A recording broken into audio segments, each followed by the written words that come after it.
வாழ்க்கையில நம்ம ஆசைகளை நாம நிறைவேற்றிக்கிறதுல தான் எனக்கு சந்தோஷம். ஆண்டவன் நமக்கு வாழ்க்கையில ரெண்டே வழியை தான் கொடுத்திருக்கான். ஒன்னு எப்படி வாழணும்னு யோசிக்கிறது.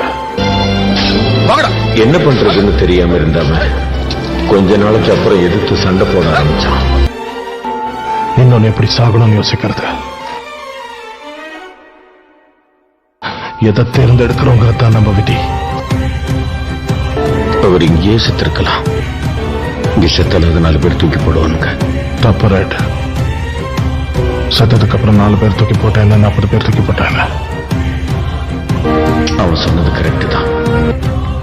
எது தேர்ந்தெடுக்கிறோமோ அதான் நம்ம விதி. சாகணும்னு யோசிச்சது புரூக்ஸோட விதி. வாழணும்னு யோசிச்சது என்னோட விதி. நம்பிக்கை இருந்தா வாழ முடியும். அவன் சொன்னது உண்மையான்னு எனக்கு தெரியல.